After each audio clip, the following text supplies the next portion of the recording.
Learning something new can be hard because it makes you feel self-conscious. At first you might feel, well, clumsy and awkward and, well, come on, let's face it, you may not be very good at it. I'm learning how to play the African drum, and my drum master, Sonny, he always starts the class with setting our intentions. And he says, what do you want to learn today? Maybe you want to get energy because you're tired. Or maybe a friend is ill and you want to send healing. After we set our intentions, we start off with a chant. Aramankaman, Cheriman, Meriswe, Mumu Muhenu. I am the drummer and the creator. I am learning. Please help me to succeed. I've learned more from Sonny's classes because he knows how to make the learning environment safe and it feels comfortable. And he knows how to get us to where the magic happens. And that's what this talk is all about. I'm the director of the Faculty Development Center, and one of my jobs is to help instructors reach their full potential as teachers and mentors. And as Gordon says, it's really important to make that connection. You have to have that bridge for this to work effectively between the teacher and the learner. The word education comes from the Latin educare, which means to lead and to pull from without. This is one of my favorite quotes from Parker Palmer. The connections made by good teachers are not held in their methods, but in their hearts. Heart in the ancient sense, that means where the intellect and the emotion and spirit and will can converge in the human self.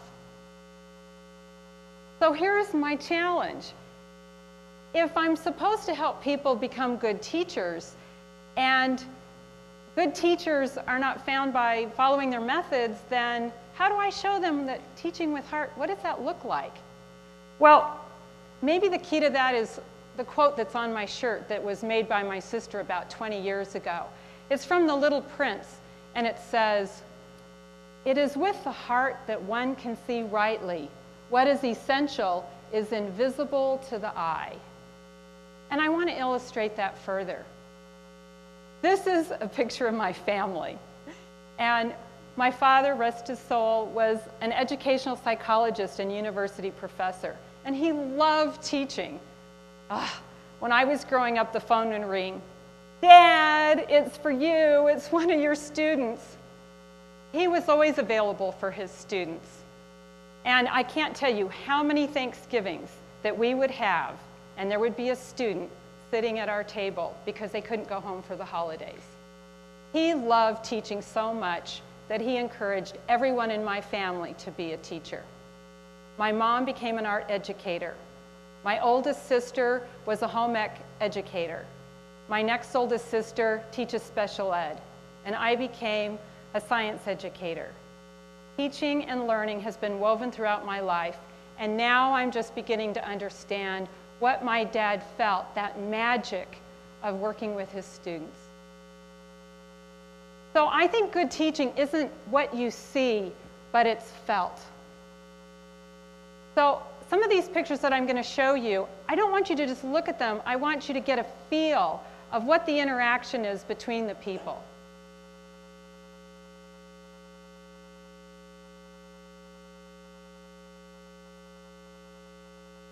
But teaching can be really hard. And here is why I think it's so. This is a model of the Conscious Competent Learning module. And in the first phase, you're not really sure what you know. You don't know what you don't know. And you're in kind of naive bliss. But as you move out of your comfort zone, it's like, oh gosh, I don't know. I mean, I know what I don't know, and that does not feel very good. But you know what? This is the best place to be. Because remember, the magic happens when you get out of your comfort zone. And it's amazing motivation for you to get out of that zone and into a place that's more comfortable. And a good teacher and a good educator will know how to help you move in that direction. And pretty soon, you're going to have more confidence and you're going to be more comfortable. And you know what? After a while, you're going to be doing stuff you don't even think about it anymore. But you know, in that space where you're out of your comfort zone, you might put up a mask because you're feeling very vulnerable and you want to hide those feelings, especially if you're a student and you're learning something new, or you're a teacher and you're trying out a new technique. And like this book says, I know it's kind of small in the print, but it says these barriers can keep us apart. And remember, if you disconnect, there's no magic. So I believe that teaching and learning with heart means that you have the courage to keep working through those difficult times. Joseph Campbell says, "The cave that you fear to enter is the one that holds the treasure that you seek." So, yeah, embrace that you're a human and that we feel uncomfortable and awkward when we're learning something new. Because if we really understand that the connection is what's important and that having a strong relationship between the teacher and the learner, that's where the real treasure is. So in these next slides, I've tried to capture that, and I hope you feel what they're feeling. I observed this class for 10 minutes, and I noticed the professor was walking around and checking to see how the students were doing, always encouraging them to ask questions.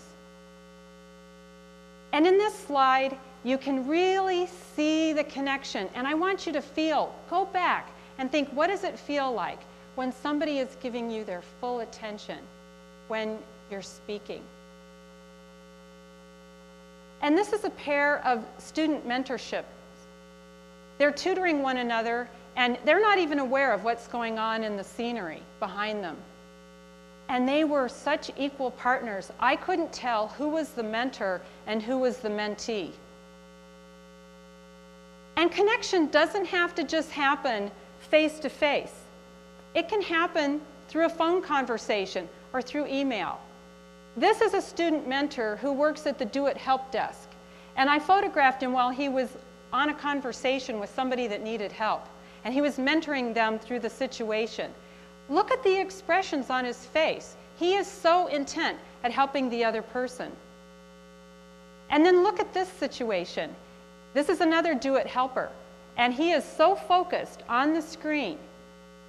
And he is so joyous when he helps the person get through that learning situation. And can you imagine the joy that the other person is feeling on the other end? Ah, I got my problem solved. And if you look at these pictures, capturing learning in the moment, that's all they're concerned about. Now in this slide you see 3 people. And I want you to realize that it's the magic is in the moment. They're so intense with talking to one another. You don't see somebody going, I wonder what I'm having for dinner. Or I wonder how long it's going to take me to drive home because of this weather. All they're interested in is being understood and listening and speaking about their particular issue that they want to be understood. And in these next couple of slides, this is a master's thesis defense. And in this case, the professors and the student are teachers and learners. As I was witnessing this defense as one of the committee members, you could just feel the connection that we were having in the room. Nobody was worried about the past or the future events. It was our attention and intention to be together right there in that moment.